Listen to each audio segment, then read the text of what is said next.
You're listening to The Nocturnist, Black Voices in Healthcare. I'm Ashley McMullen. Have you ever been in a classroom, a meeting, or on a patient care team and quickly realized that you are the only one who looks like you? I have, many times. Going to predominantly white schools, I always stood out. And I remember all I ever wanted in those times was just to fit in, to be accepted. Being different can be hard, especially when society tells you that your differences make you inferior. But I remember that speech from Lena Waithe when she won an Emmy for her writing on Master of None. She said, "The things that make us different are our superpowers." And now I live by those words. I stand out, loud and proud of who I am. This week, we'll hear our stories about standing out, about the challenges of being the only one in the room, but also the virtue of our sense of style, sense of purpose, and individuality. These are our superpowers. Here's episode 7, Stand Out. I have been standing out since the moment I entered my family. My parents are white and adopted me when I was a baby. My older sister is white, and my younger sister is extremely light-skinned. So as the only brown person in my family, I've always looked different. I grew up in a very homogenous white town. All of my friends in high school were white.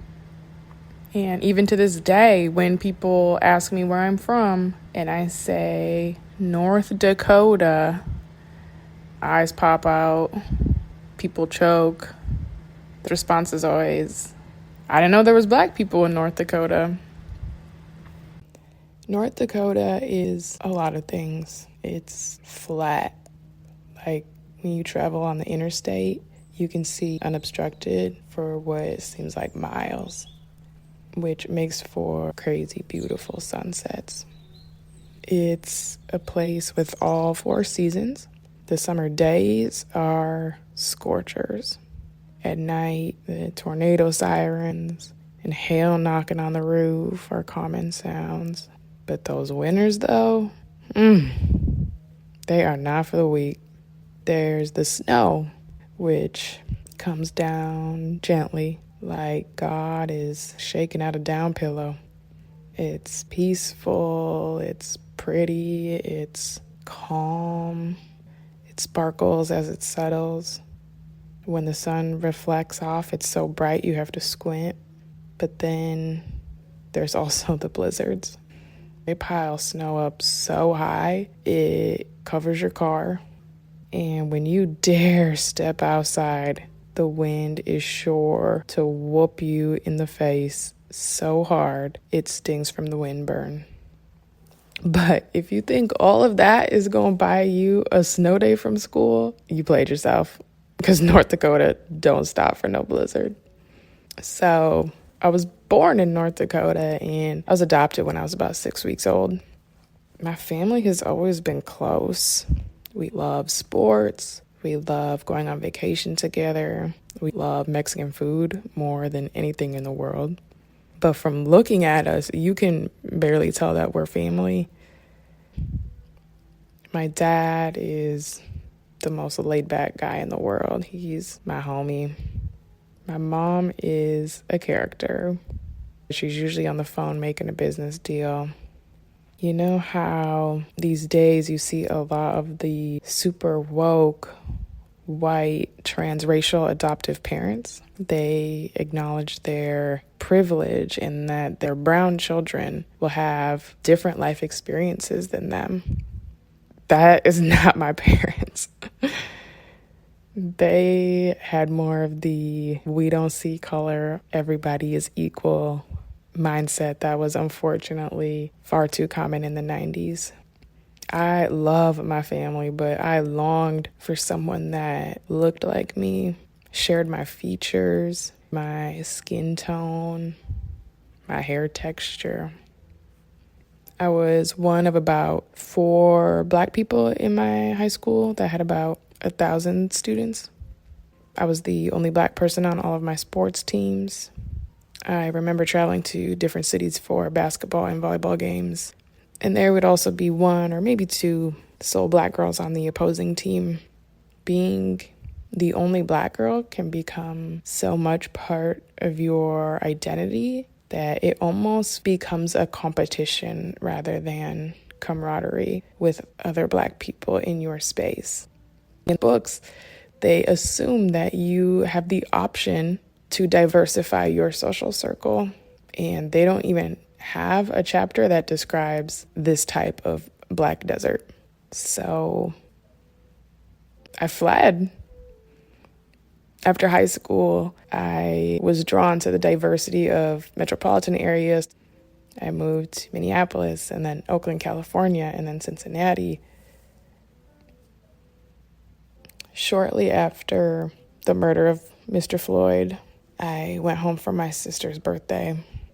My stomach was in knots leading up to that trip because I was dreading having the talk with my family. My younger sister is for the cause. My older sister is pretty apathetic. My mom is quite impressionable, and my dad is somewhat conservative. It went fine. Not every family has these conversations perfected, and we are no different.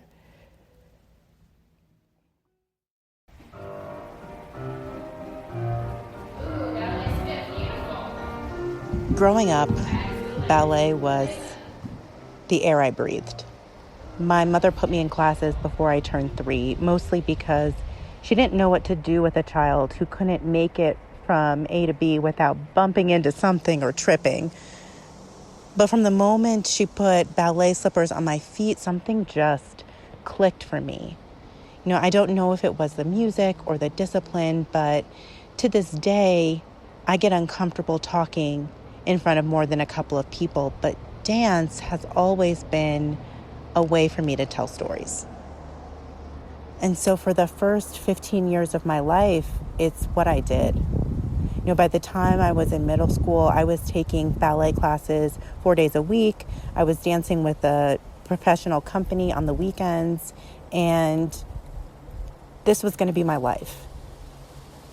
So it culminates for me with a big audition in my 8th grade year, and I am feeling really good about it. It did not matter to me that there was nobody in that company that looked like me.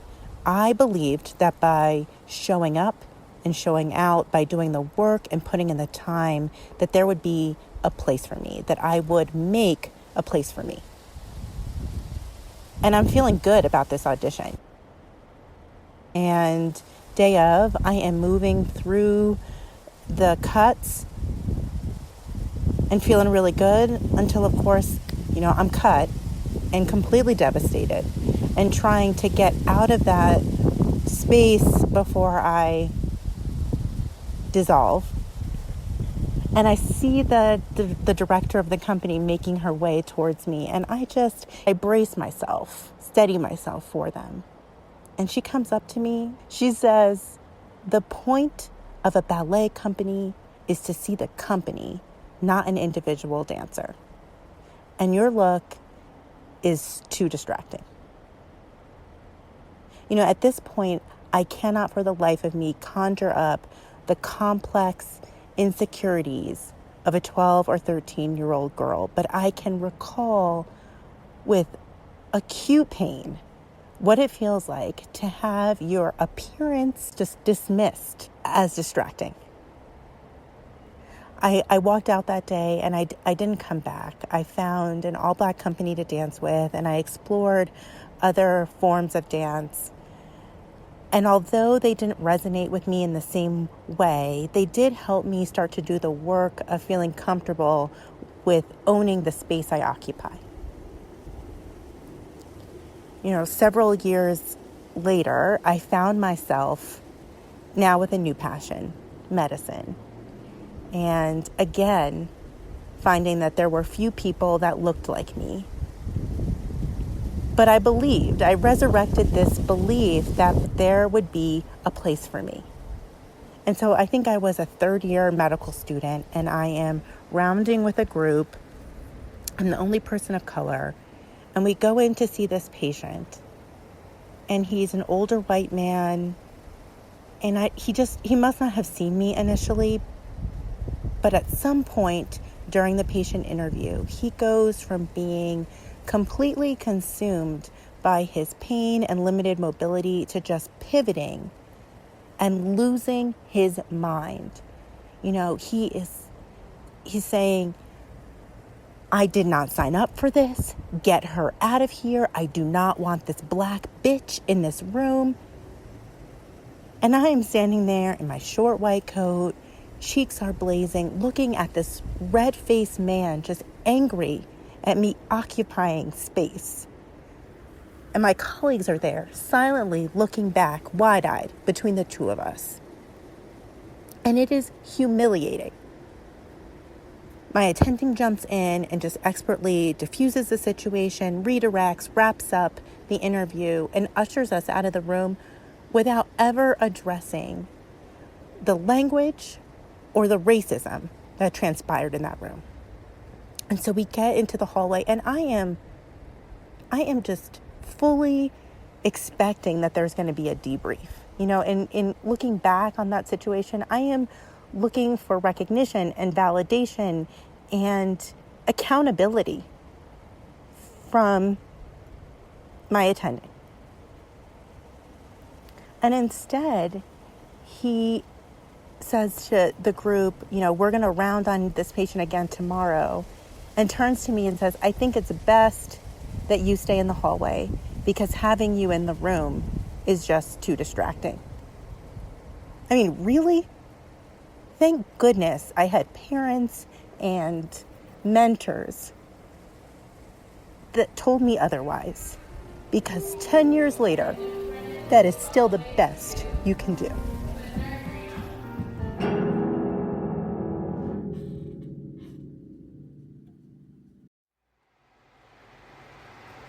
Yesterday I graduated from residency.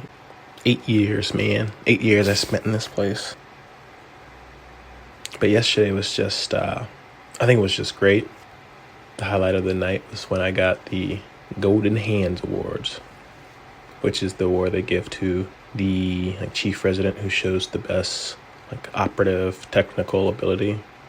It's the coveted award. And it just meant a lot for me to get it, because there were definitely periods in the residency where I wasn't sure how I was doing operatively. This is also a special one for me because when I was finishing up the third year and going into the fourth year, I did a pediatric surgery rotation, and I overall had a fantastic experience.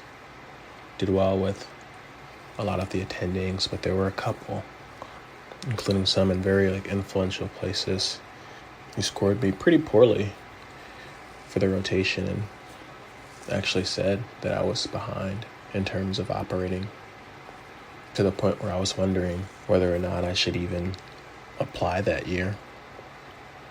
Because ped surgery is such a tight circle, you know. People call around to their friends when they're picking who they want, and word travels. And so I was so worried that this was going to affect my prospects. And so I made a decision when I was starting fourth year to go to each rotation and just hustle as much as I can and try to improve. And I wasn't completely sure whether or not those poor evaluations were true, but I made the determination that I was just going to act as if they were true. I was going to do as many cases as possible and try to get as good as possible. I had that same mindset when I applied to pediatric surgery fellowship. I got the word that there were just rumors going around that I may not be up to par on operative skills, and I don't know where they were coming from. And that was, of course, kind of scary. But I had a bunch of people who stuck up for me, who had worked with me, including my mentor and one vascular surgeon that I had worked with quite a bit, because I did 5 months on vascular surgery right after starting fourth year. And so I worked with her quite a bit, and she had called around about me and vouched for me.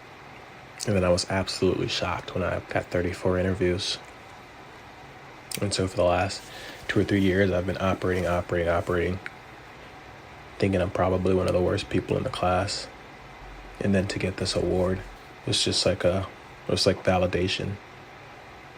This goes out to anyone who's ever suffered from imposter syndrome, who thinks they're over their head or at a place where they can't compete, think they shouldn't be there. You definitely can. You can compete, and you can be the best. But I don't know how long I'll stay here, to be honest. I think my old routine of just assuming that I'm behind has served me well thus far. And so I may just take just a little bit of time to stay in this space and be happy about this award. But by tomorrow, it's got to be back to the hustle, you know? And I'm sure there's a healthy space somewhere in there between being confident, knowing you're good, like knowing your worth, and on the other end of it, assuming you suck and have to work really hard. But I gotta say, I just haven't found that balance. And until I find that balance, I think I'm much safer on the spectrum of thinking you need some work and hustling as much as you can. But for today, I'll kind of just take some pride in these golden hands.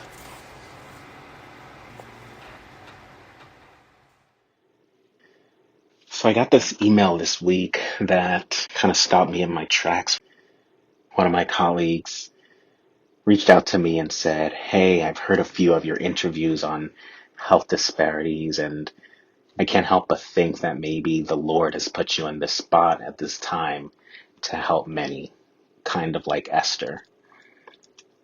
And again, it stopped me in my tracks because I can't help but go back to my Sunday school lessons about this amazing woman in the Bible who was placed in the very right moment at the very right time. 12 years ago, I guess, when I was studying for my MCAT and struggling with all the retakes and wondering, like, was I ever going to achieve this goal that I had of becoming a doctor? The reason that I wanted to be a doctor, it wasn't because I was this amazing scientist or because I wanted to do procedures or had some crazy financial goals in mind. It was really to help the vulnerable, the marginalized, much like I saw my dad, who's also a physician, do time and time again when I worked in his office in those summers back in high school. And that has really been what's inspired me. It's inspired me through my first failed exam during medical school and inspired me during the long 28-hour call days during residency and during the times during fellowship where it didn't seem like I was having much success at all. So at the end of the day, this email that I received reminded me that perhaps this very moment is what all those last 12 years were all about, was really just the perfect email for the right time.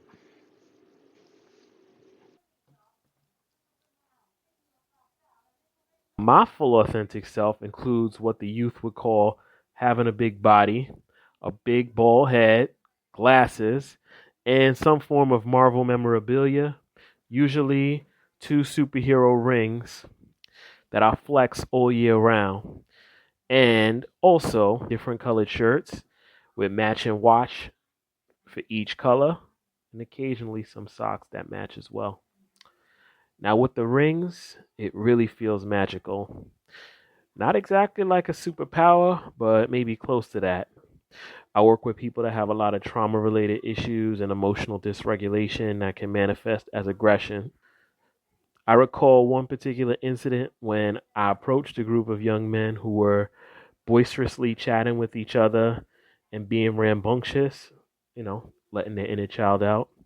My intent was just to check in, maybe socialize a little bit. As I approached, however, attention immediately turned to me, and out of nowhere, two of them hurled some fake punches at me. "Hey, yo, how come you never flinch?" One of them shrieked. I said, "Yo, it's because I got the stones," referring to the infinity gauntlet ring that I have. The other kid that swung at me said, "Yo, this guy really thinks he's Thanos." And everyone started howling with laughter. That's the thing, though. With being your authentic self, it really provides an in to get respect and rapport from people. My favorite part about that is when meeting with patients for the first time, either in the first session or maybe even after a few, I would hear something like, well, I don't really like talking to people like that. Oh, but you cool. Or I really fucks with talking to you. That's the type of stuff that keeps me motivated, keeps me pressing forward. I was the kid that was eager to go learn. I would try and answer every question. My hand was always up. Let my palms, feel a little numbness and tingling after being up for so long. I would even remind the teacher about homework that wasn't collected, but that stopped after a while since it doesn't go over too well with other folks. One pivotal moment that comes to my mind of so many is when I graduated from medical school. Let's be clear, most of the exams I passed, right? I mean, especially the big ones. You can't make it out without doing that. But I honestly failed more exams during that time than any other time in my career. And let me tell you, when it happens, that really crushes your soul. Then it happens again, and you just start questioning everything like, damn, was this really meant for me? But hey, I did make it to that stage at NYC's world famous Carnegie Hall where the graduation was held. I was dressed head to toe with the flyest, most expensive suit you ever seen, and also had these super fancy light brown Ferragamo shoes. Being able to walk across that stage and get hooded by a senior doctor that you look up to, finally legit being able to be addressed as doctor, made it all seem like it was worth it. Like, damn, we really made it after all of this.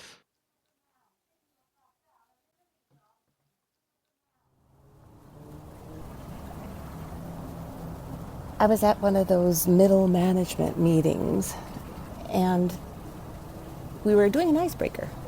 You know, those ones where you have to choose. So, okay, if you want chocolate ice cream, you go left. If you prefer vanilla ice cream, you go right. But the question was, choose your superpower. Is it the ability to fly? Or is it the power of invisibility? And I was frozen. I could not choose. I mean, obviously, I could not choose the power of flight. I'm totally afraid of heights. I mean, Ferris wheels is kind of like my high-end heart flutter. Yeah, give me some benzos for that.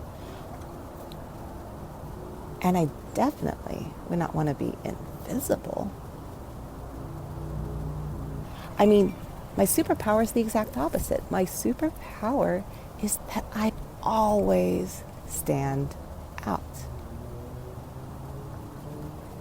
Now, for some people that might be uncomfortable, being the fly in the buttermilk, the grain of pepper in the salt. In other words, the only person of color in a very large bed of white folks. But my parents helped me understand that that was my superpower. I knew early on that you don't have to bother trying to fit in with them. You never will. So don't bother. Don't play their game. Create your own game and invite them into it. Because in your own game, you are the leader. And it's always been my superpower throughout my entire life, knowing that I'm always going to stand out and relishing in that. And the standing out was really apparent in those residency interviews, completely standing out from everybody else. You know, usually, what do you wear to an interview? You've got that navy blue suit or the black suit, and ooh, maybe you're going to go for a pantsuit instead of a skirt. Wow. Now, I don't know about you, but in the 90s, they really didn't make those in maternity size. So I popped out in the most gorgeous floral green dress that accentuated my gorgeous baby bump at 7 months pregnant and waddled into every one of those residency interviews. Talk about standing out in this line of applicants in their uniforms.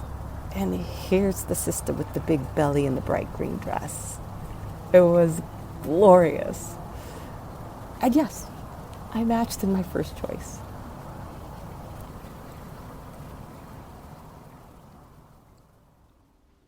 During medical school, I was a sub-I doing an away rotation in emergency medicine, and I happened to be there when the new EM interns were arriving for orientation. And so they asked those of us who were rotating that month as sub-Is to participate as ultrasound models. And I was the ultrasound model for the FAST station, which, in case anyone is unsure, FAST is the focused assessment using sonography in trauma, looking for free fluid in the abdomen for patients with penetrating trauma or blunt trauma.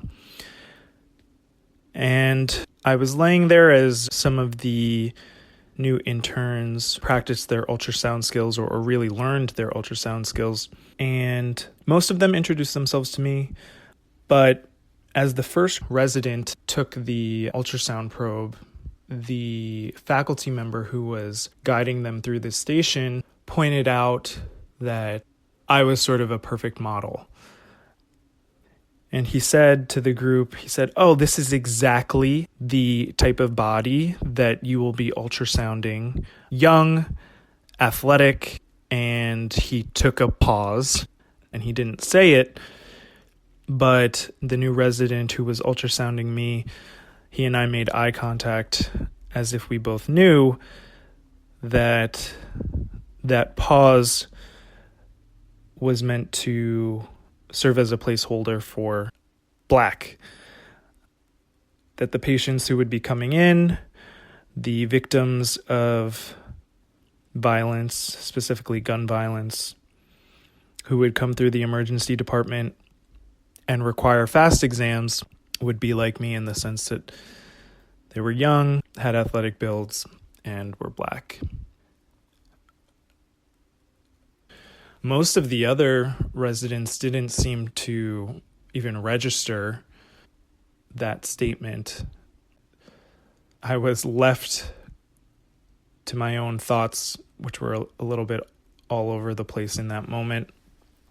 And I was literally lying shirtless and exposed on a table as they continued to ultrasound me. In this moment, I have been thinking about how Black bodies, including my own, can be seen as expendable.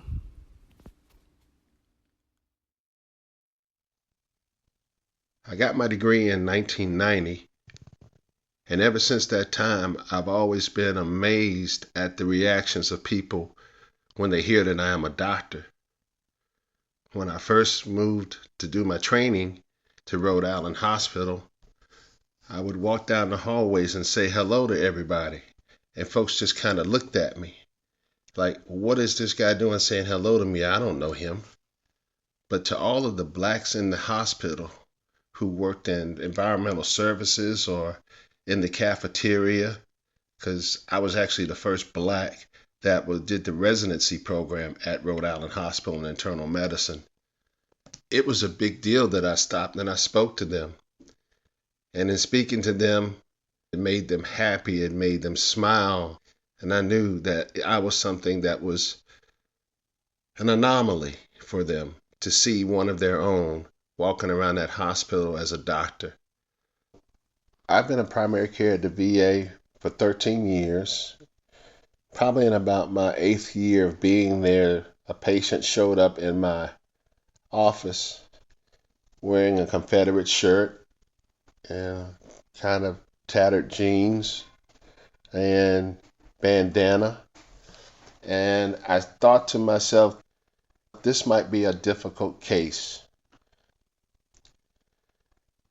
But I always remembered what my mother and father always taught me, which was Always be kind to everyone. He looked me up and down and sized me up, but decided to go through with the encounter. At the end of that encounter of that day, we actually, I thought, had a breakthrough. And the fact that I was able to connect with him and I felt that he was connecting with me. Only time would tell. Over the next couple of years, this man continued to come back to me, first, which was a shock. But then, as we continued to get to know each other, I began to understand him better and where he came from.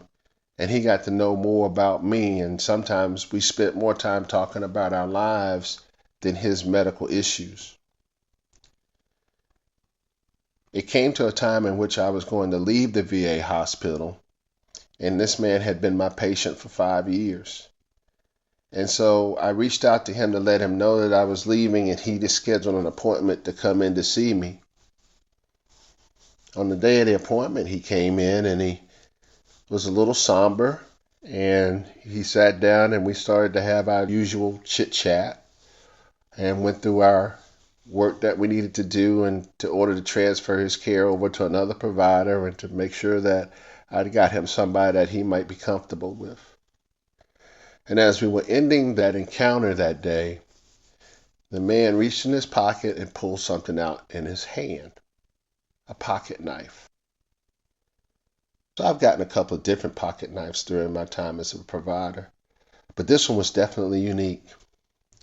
It was a gold pocket knife in color, and on the front side of it was a full regalia Ku Klux Klan member imprinted on the knife cover. And on the other side of the knife was written out, imprinted, Ku Klux Klan. And at the top of the knife was a little insignia of the Holy Bible. And so I kind of sat back in my chair and I looked at him and he said, "Well, Doc, let me tell you. When I first met you, this is what I used to think. I was heavily engaged in activities that were anti-black. In fact, I've probably hurt some black people in my life because of the ways that I have thought and things that I have done. Over the years of coming back to see you, I've come to realize that maybe the way I was thinking about black people was wrong. And maybe that you were not just an exception because you were a doctor, but maybe you were just that way because you're human.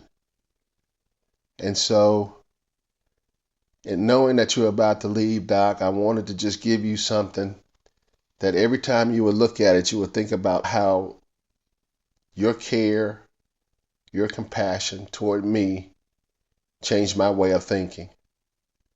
Doc, I used to think like this, but I don't think like that anymore." He looked at me and I looked at him, and he reached across the desk and he put down the knife.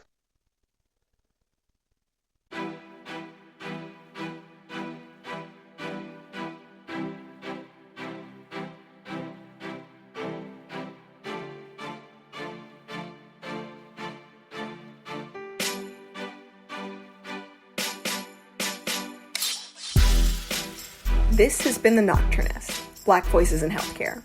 I want to thank our core team, executive producer Kimberly Manning, The Nocturnist founder Emily Silverman, podcast producer Adelaide Papazoglou, sound engineer John Oliver, and medical student Rafaela Posner. Thanks also to executive producer Ellie Block, and program manager Rebecca Groves, and communications manager Cora Becker. Our illustrations are by Ashley Floréal, and our theme song is by Janae E. Black Voices in Healthcare is made possible by the California Medical Association, the California Healthcare Foundation, and people like you who have donated through our website and Patreon page.